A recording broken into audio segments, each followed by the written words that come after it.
Good morning, everyone. Today we will start with the next topic: basics of digital filtering. Okay. In this chapter, I will be discussing about uh, the basics of digital filters, and I have taken the content of this chapter from the books "Principles of Linear Systems and Signals" by B.P. Lati and "Biomedical Digital Signal Processing: C language examples and laboratory experiments uh, for the IBMR PC by Tompkins Willis J. Okay. So this next book, it is one of the mm, very good books to start with uh, biomedical signal processing techniques. Okay. Whereas the first one, it is a generalized book on digital signal processing, and it gives you a explanation uh, on designing of digital filters and all these things. Okay. So most of the figures what you will be finding in this chapter, they are from both of these books.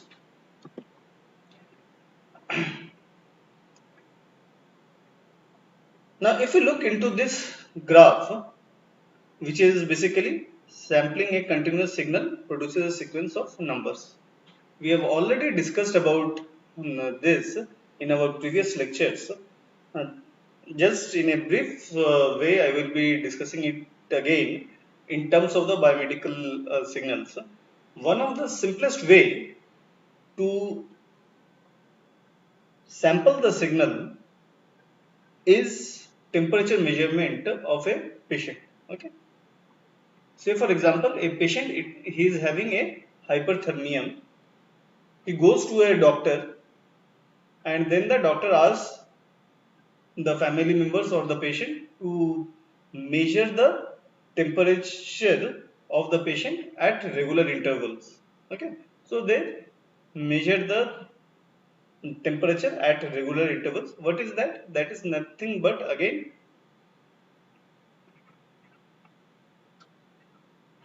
sampling of signals. Okay, so why I am calling this a sampling of signal? Because the body temperature of the patient, it will be, it is a basically a continuous process. His body temperature will increase and decrease throughout the day. Doesn't matter if he takes some medication that would have an effect on the body temperature. If he is in a say AC room, it might affect the temperature of the body, and so on. And among that continuous variation in the temperature, what we do, we are measuring the temperature at particular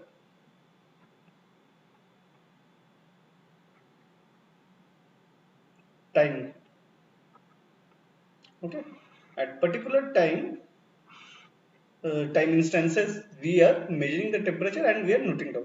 This is nothing but the measurement of the temperature of the human body. Okay, no, this is nothing but your sampling of the human body temperature. Another way of measuring the temperature of the human body is to place a temperature sensor onto the human body. Then we take the reading from that temperature sensor and process it using analog signal processing techniques, okay, which are nothing but the hardware components. Then we go for the band limiting, and then sampling and quantization. So both of this, band limiting and sampling and quantization, both of these, they are basically, they constitute the analog to digital converter. Okay, so they are within this analog to digital converter.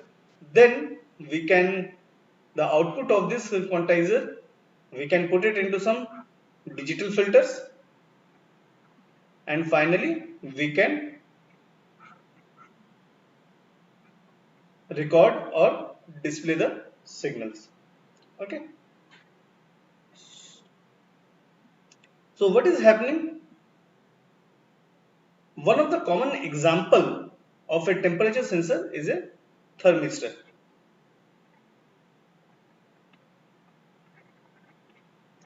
We place the thermistor over the body. So thermistor, it is nothing but a special kind of resistor, right? So how do we measure the temperature? We calibrate this thermistor in such a way such that the variation in uh, the voltages across this thermistor, it is measured, and that variation in the voltage is basically dependent on the temperature.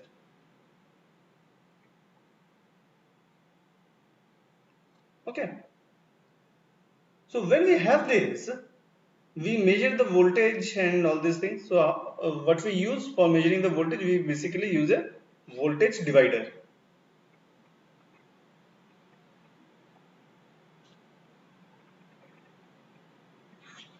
We use voltage divider, right? So what is that? This voltage divider is nothing but it is an analog signal processing, what do you call, analog signal processing circuit, right? So we perform this analog signal processing thing. Then the voltage across this thermistor, it is then band limited. Then we go for the sampling and quantization. So after sampling and quantization, we get analog to digital, which is basically performs the analog to digital conversion, and then we apply some digital filter if there is a need, and then we either record or display the temperature in a display pattern. If you want to record it for a particular time, you can record it in a hard disk, or you can also display the variation in the temperatures in a bedside monitor if the patient is in the ICU. Okay. So in this way, we can have this biomedical signal acquisition and processing technique. So this is basically, you can think of a generalized method of any biomedical signal processing and analysis toolkit. Okay. So if you see over here, what we have done, we suppose this this continuous line. In our case, it is the temperature profile. Okay. And then while we are digitizing this signal, first we are sampling it and then we are quantizing it. So at particular time instances, we are getting the amplitude values. Now what is this amplitude values? These amplitude values are nothing but some sequence of numbers, say A0, AT, A2T, A3T, and so on. And it is dependent, or it is a function of time, right? As the time changes, this sequence of number, it changes. And what is the T? This T is the sampling period.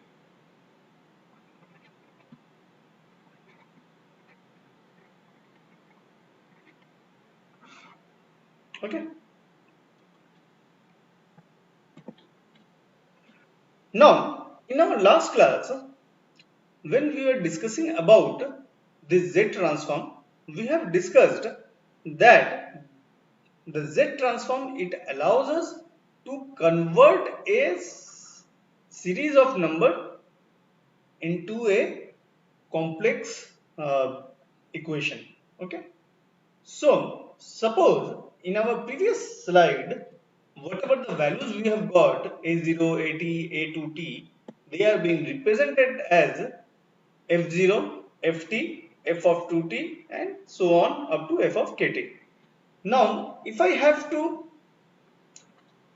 convert this signal into a complex equation, then we can have F of z, which is equal to F0, basically it is f0 multiplied by z to the power minus 0, which becomes 1, so we get f0, right?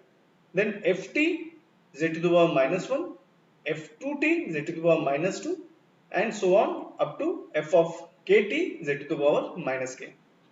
Okay, so in other words, if you see, if n is equal to say 0, 1, 2, 3, the first component would be f0 into z to the power minus 0 plus f1 into z to the power minus 1 plus f of 2 into z to the power minus 2 plus 2 f of k into z to the power minus k. I am considering that capital T is equal to 1 second for the sake of simplicity. So if you see, whatever is the time index, if we multiply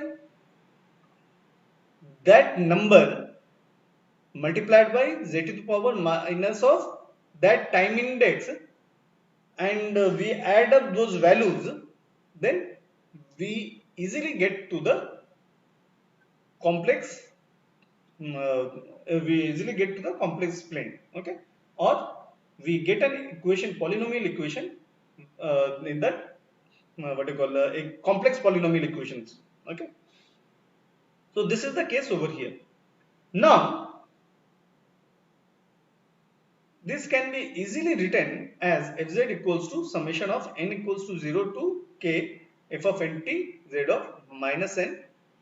And in our last class we have discussed that this equation is nothing but unilateral z transform.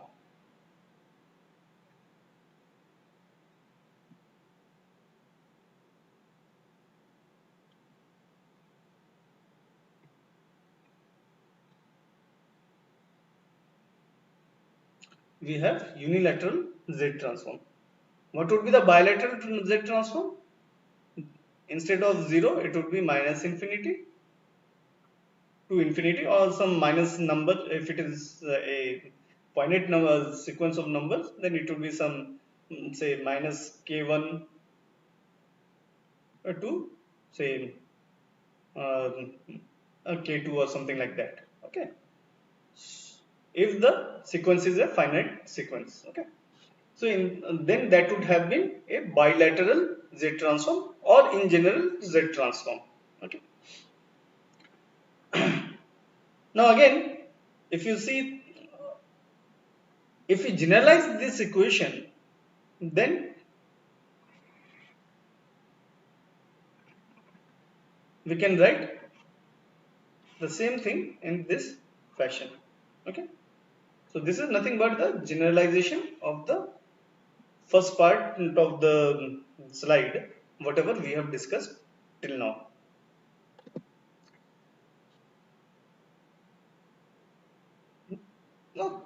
Now we have understood that how we can convert a sequence of number into a complex polynomial equation. So what is here? Here we have xz equals to 1 into z to the power minus 0. So that is 1. So we get 1. 2 multiplied by z to the power minus 1, because index term is 0, 1, 2, 3. Okay. So 2 into z to the power minus n is 1 over here. Pi z to the power minus 2, because n is 2 over here, plus 3 z to the power minus 3, because over here the index term is 3. So we have got to this equation. Okay. Now what is this? This is nothing but a difference equation.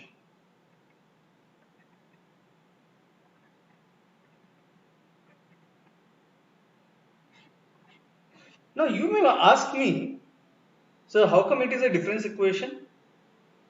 Because there is no n terms, okay, or n minus 1 terms. This is because if you remember, what are these? These are nothing but basically xn equals to x of 0 plus x of 1, and if I generalize it, x of 0, x of uh, x of x0 plus x1 plus x2 plus x3, okay. So what is this? This is nothing but these xn values, okay. So at 0 instance, what is the value? At 1 instance, what is the value? So you are getting this time instances: 0, 1, 2, 3, and so on. You are getting the amplitude values over here. So from here you get the this is related to the difference equation, okay. Now when we talk about this n and n minus 1 or n minus 2, so we discuss it in regards to the x of 0 or the 0 time instance where n is equal to 0, right? So x of n minus 1, what is the value? The value is 2. X of n minus 2, what at x of n minus 2, what should be the value? The value is 5, and so on. Wherein what we are doing, we are fixing the n as n equals to 0. So if we fix the n equals to 0, then we will have at xn we will be having a value of 1, and so on. Now what is this Z inverse? Z inverse is nothing but the n minus 1 value. What is about Z minus 2? It is talking about the value n minus 2. How it is coming? It is coming as Z minus 1 multiplied by Z minus 1. That's why you are getting Z to the minus 2. So when you combine these two, it is basically telling you that in comparison to the 0 instance, you have to talk about the values which has come uh, 2 time instances before, okay. So I will be coming into this a bit later.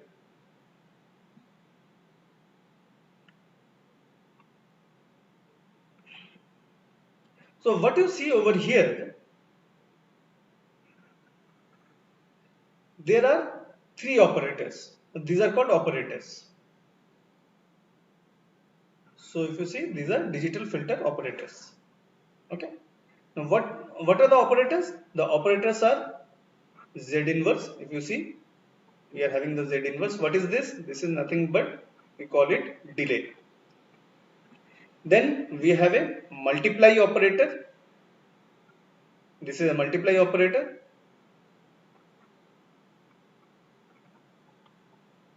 So if you see, 2 multiplied by Z inverse plus 5 multiplied by Z minus 2. So we have this thing, okay.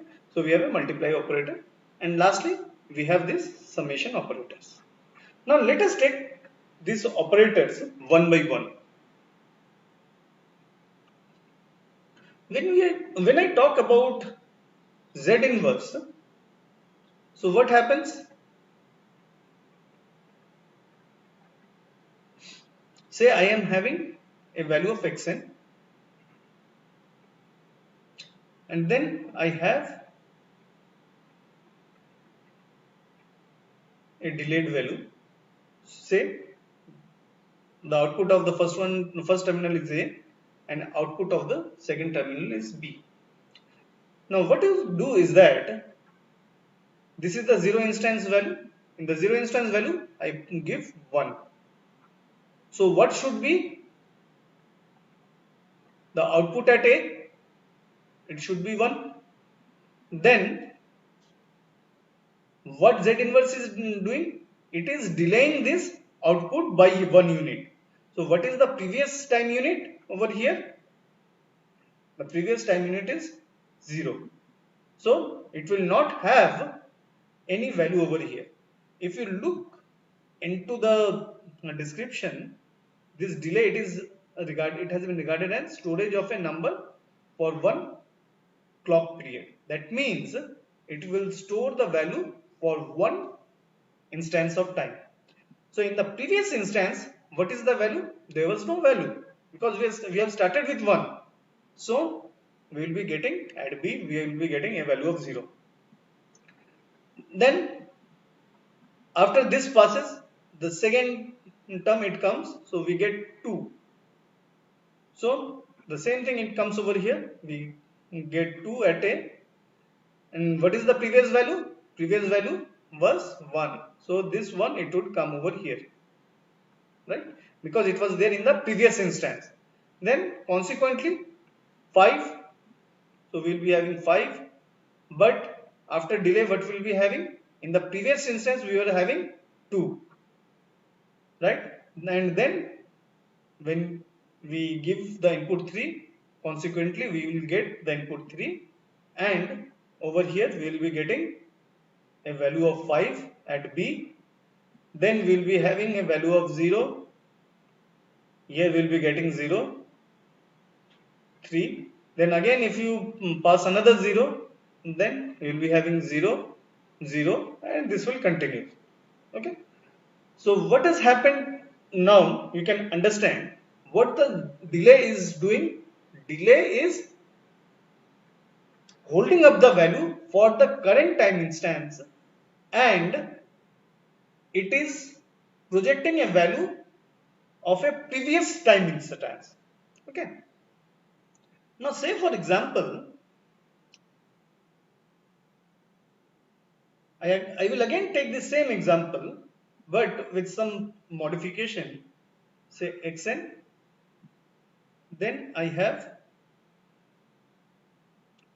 z to the power minus n, sorry, z to the power minus 1, z to the power minus 1, and then we are having this a and b. So what we will be having? We will be having xn as 1, b as 1. Now let us tap an output over here. Let me make it in different color. This is not there, but just we are tapping it just to see what happens. So we have 1, it comes over 1. Here what we will be having? Say we call it C. At C, at the previous instance we were not having any value, 0. At B, at the previous instance we are not having any value 0. Okay. When 2 comes in the input terminal, 2 will be here at A. What happens to C point? C point we will be having the previous value of 1. Again z to the power minus 1. What is the previous value? Previous value is 0. Okay. Because this one, it will be holded up in this second z inverse for another time cycle. Okay. Now then we will be having 5. So here we will be having 2, and at B we will be having 1. Then 3, over here 5, and over here we will be having 2 at B. Then 0, this will be 0, this will be 3,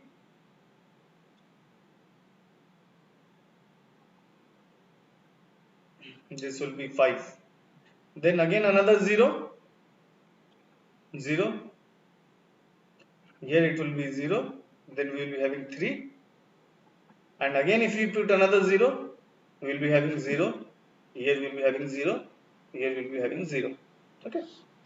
So if you see what is happening, it is, if you compare this one, it is delaying this uh, input signal by 1 unit if you are using only Z inverse, and if it is Z to the power minus 2, because when we try to implement Z to the power minus 2, there are no operators.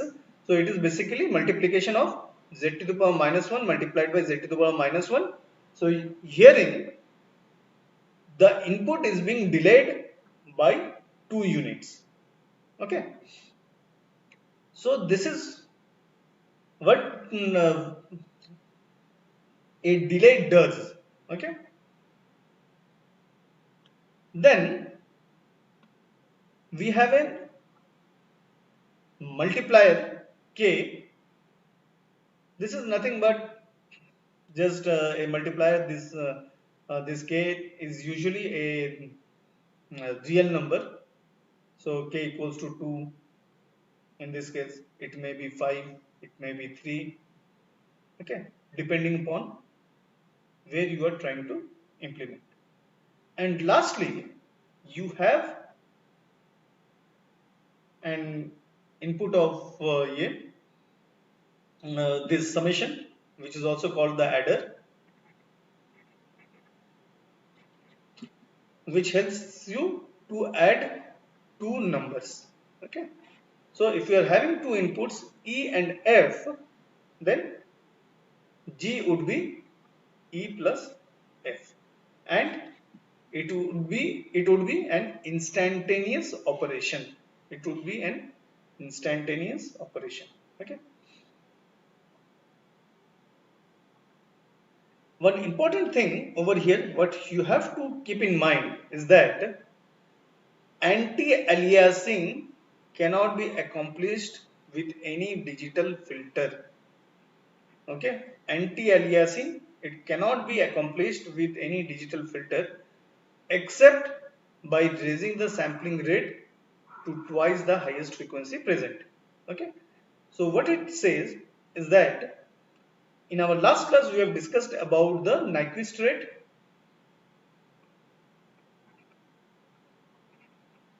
Okay, where we have discussed that sampling frequency should be greater than equal to 2 of FM. Okay, so what to do over here? What it is telling? Suppose it is telling that you have not implemented or band limited the signal. That means you have not fixed the FM. Okay, then it would lead to aliasing.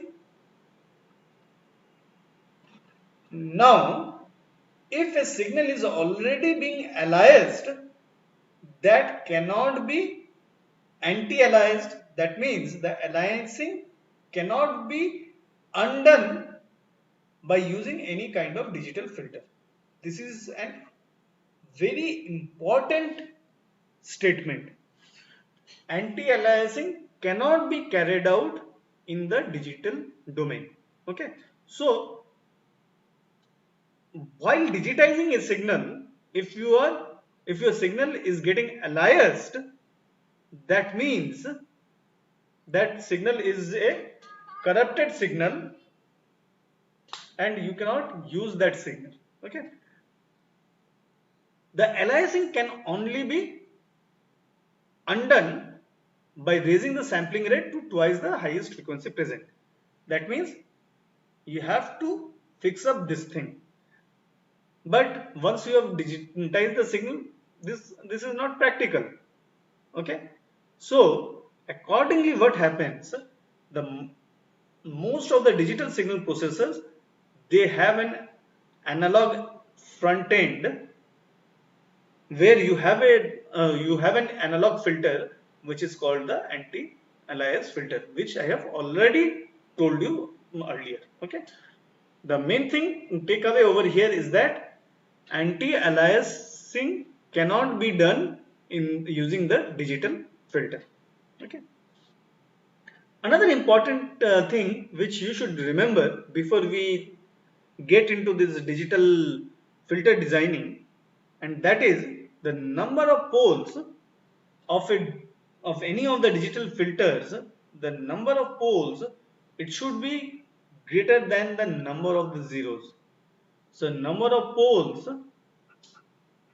should be greater than the number of zeros.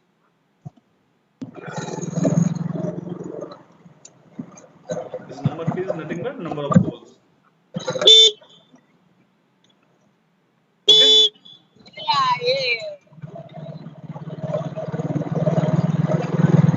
Can you please mute your microphone?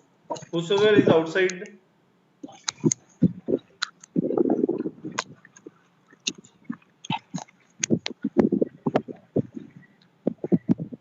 Sheikh Ahmed. Yes, yes, Yes, sir. please. I'm muting it. I'm muting it.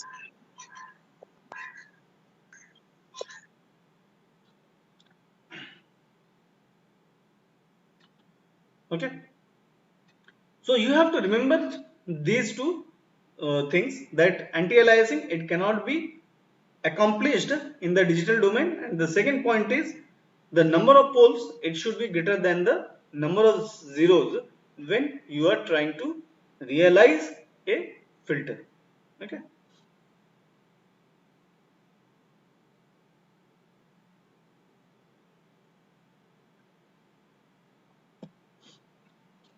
Now coming to the filter designing by the placement of poles and zeros. Okay. So what is this? So herein we are initially talking about the filter designing by the placement of poles and zeros in the continuous time domain. And in the continuous time domain, we have discussed that we basically use Laplace transform.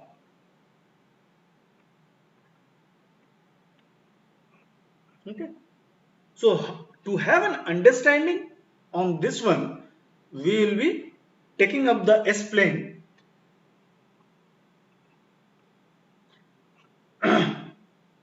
Right? We will be taking up the S plane. Now in the S plane, what we have,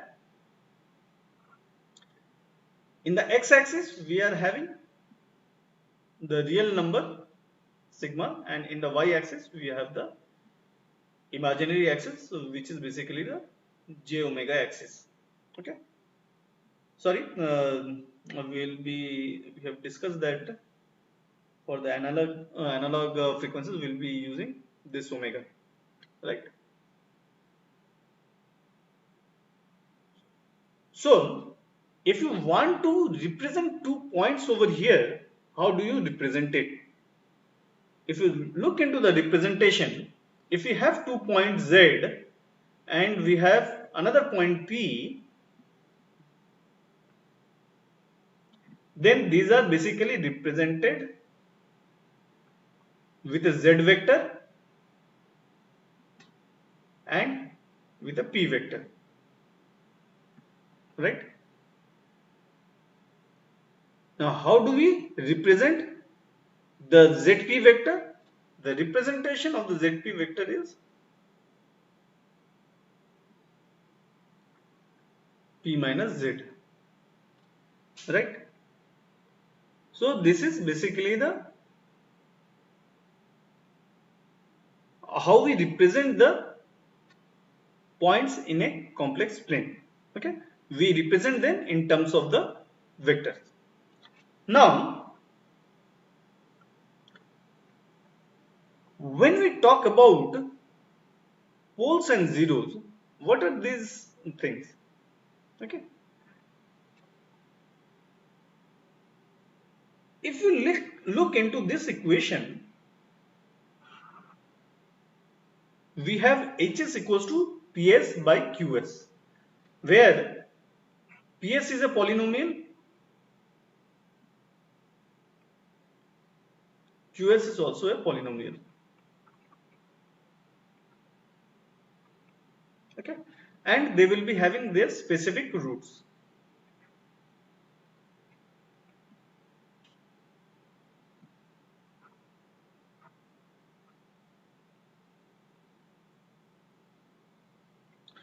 And what is this HS? This HS is nothing but your transfer function.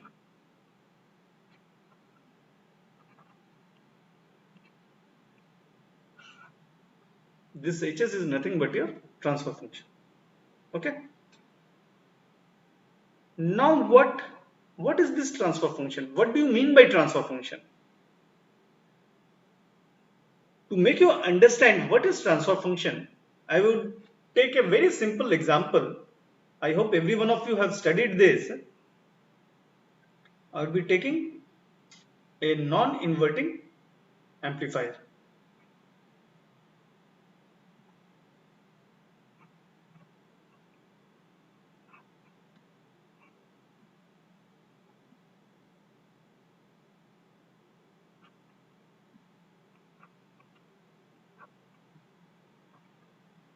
Okay. Now what is this? So we get V0 is equal to 1 plus R2 by R1 into V1, right? If we bring this V1 on the other side, what we get? We get V0 by V1 equals to 1 plus R2 by R1. And usually we represent this V0 by V term as A, which is nothing but your gain of the circuit, right?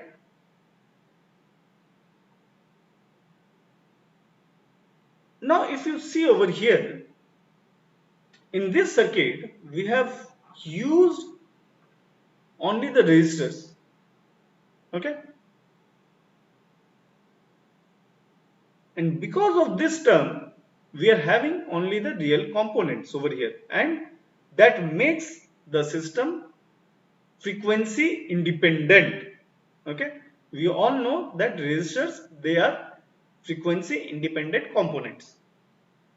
So in simple terms, this gain, it is nothing but a transfer function HS. Okay, but as we know that these resistive components, they are independent of the frequency. This HS, where the S is dependent on the frequency, it becomes simplified as A.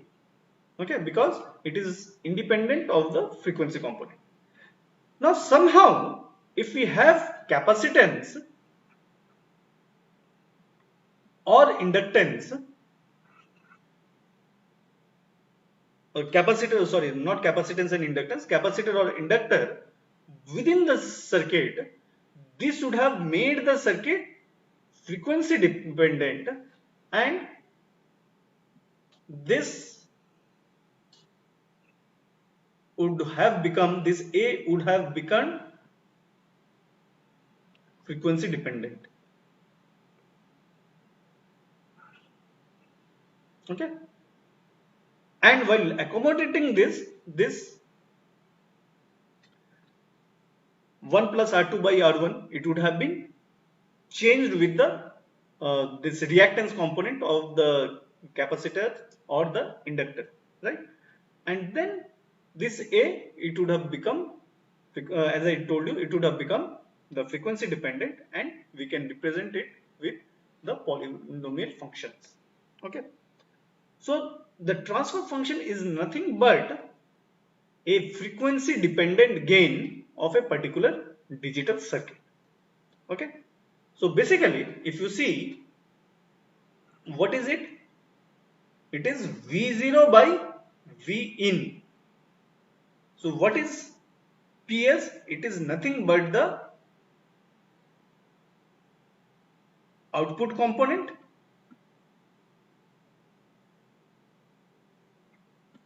and QS, it is nothing but your input component.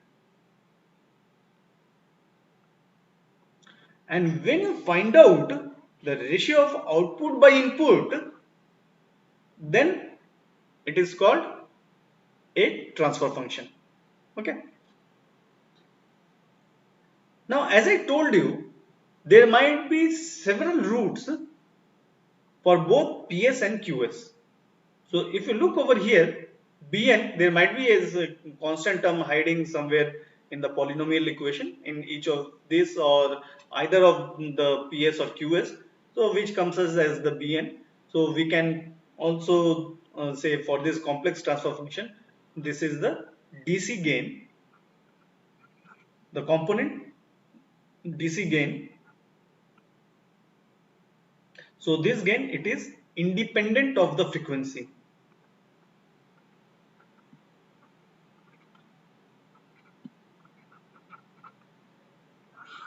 Okay. Now if you see, we have got some roots over here in the numerator and in the denominator.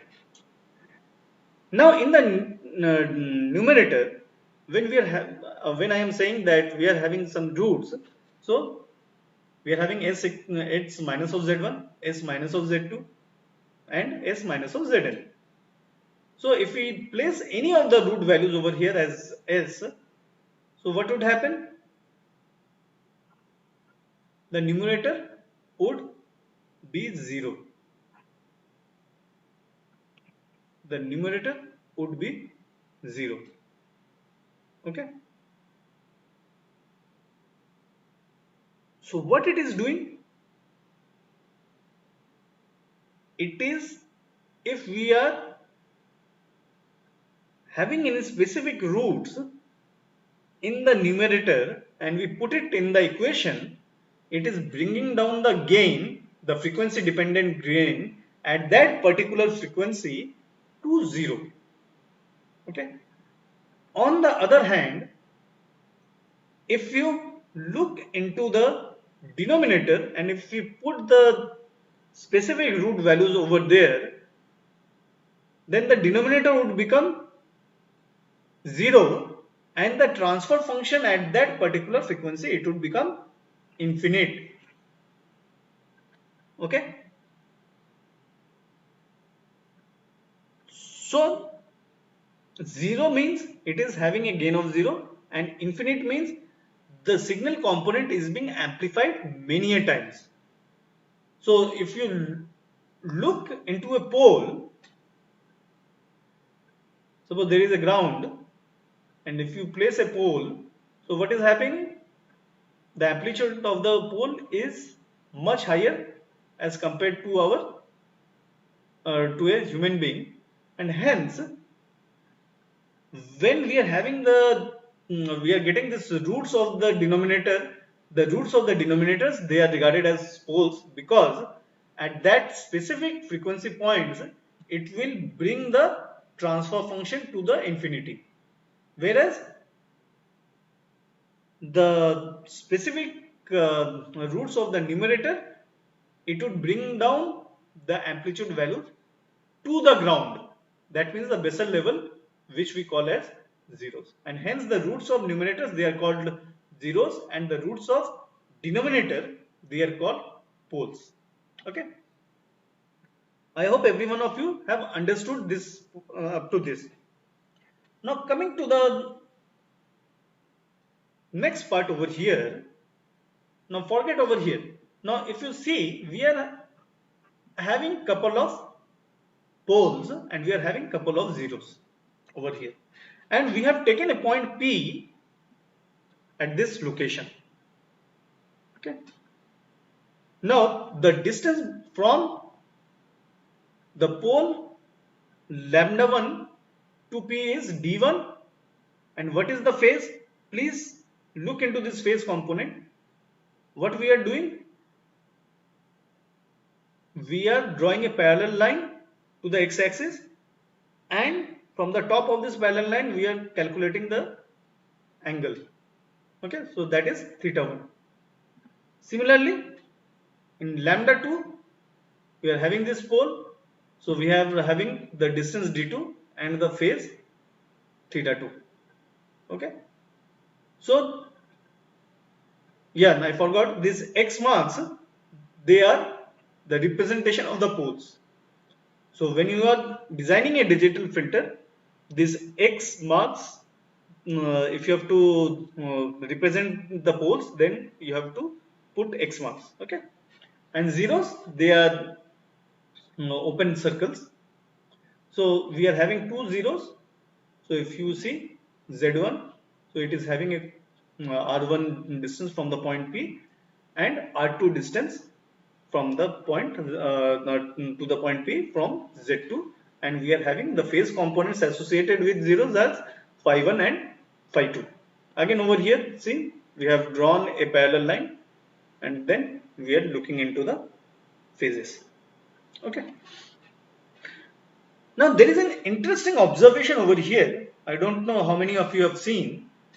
The interesting observation is that the poles, they have been placed on the left hand side of the S-plane. Okay. Whereas the zeros have been placed on either of the sides. Okay. So the main takeaway from here is that the poles needs to be placed on the left hand side, whereas the zeros can be placed anywhere on the plane, S plane. Okay. Now, when we are discussing this equation, now if you see, we are interested at point P. Okay, what is happening at point P? So if you see, Hs at S equals to P, we have this S being replaced with the component P. Okay. Why? Because now we are just interested onto the point P. We are not looking into any other stuffs. Okay. So when this happens, then this first equation, it transforms into the second equation. Now why this is important? Now if you see, I have just drawn the P over here anywhere on the S plane, that's fine. But when we are designing a digital filter, we are basically interested in this imaginary axis. Why? I have already told you few minutes back, because this imaginary axis is basically J omega axis.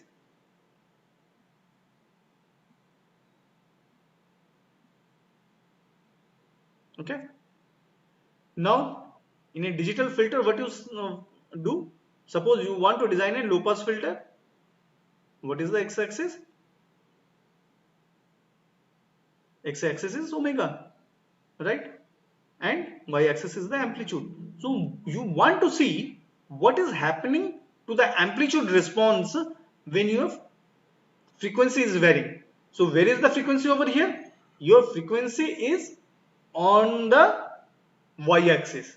That means when we want to analyze any filter performance, we want to have this point P on the imaginary axis. Okay. So what would happen? Suppose I am having this point. Okay. Now I have a pole. Say I'm using a single pole, because I know because if you look into the previous case, what we said, that the number of poles should be greater than the number of the zeros in a realizable filter. So if I use a single pole, that means I am having the number of poles is greater than zeros, because there are no zeros. So this is completely a realizable filter. Okay. So what happens over here? What is happening over here? If you see, if I have to find out the frequency response of this pole, so my frequency would start from 0. I'll be looking into the effect of this pole at the DC frequency, that means the 0 frequency. Then at that time the point P would be here. Say for example I call it P0. Then I move slightly upwards, then I get to the P1 point. Then I will be looking into the effect of this pole on the point P1, which is another frequency point. Then again I will move to P2 and I will look into its effect, and so on, and I will vary these points from 0 to infinity, right? So that's why this equation is very much important. Okay. Now if you see the distance between the pole and the point P, they have been represented as d1 or d1 d2 like this, and the distance between 0 and a particular point, it has been represented as r1 r2 and so on. Now as I proceed further, if you see this equation, in the previous case we are having the rectangular coordinate, we are just converting it into the polar coordinate, and we get something like this: r1 e to the power j phi 1, r2 e to the power j phi 2. So r1 r2, what was this? These are the distance of the zeros to a particular point P, and in this case the point P, it is on the frequency axis. And if you just break it down, it would be something like this. Okay. Now what is happening? If you find out the modulus of this thing, what is the real component? The real component is this one, Bn, R1, R2 and Rn divided by D1, D2, Dn. So what are these? R1, R2. These are nothing but the distance of the zeros to the point P. Distance of zeros to the point P. Okay. So what is happening?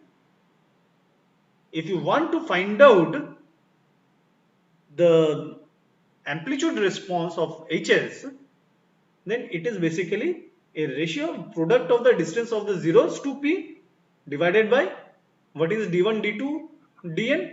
These are nothing but product of the distances of the poles to the point P, right?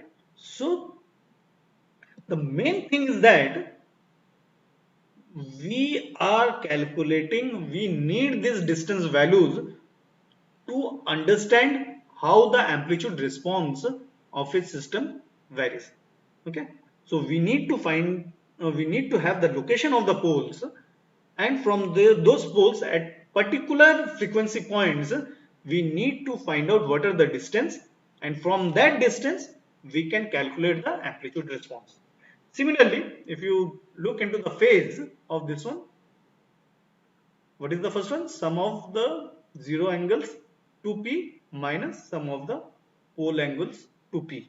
Okay, so in a single pole filter, whatever I have shown you,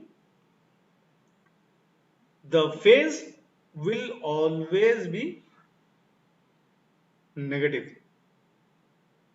Are you getting my point? The phase is always getting negative. Okay, because we will be having only theta 1 over here, so we will be minus of say theta 1. Okay, so this is the way how we can place the poles and zeros in the S-plane, and we can try to design the filters. Okay, and we'll be discussing more about this in our next class. Okay, do you have any questions up till now? You need to understand this because this forms the basics of all of the filter designing. Anyone who is having any questions over here? No?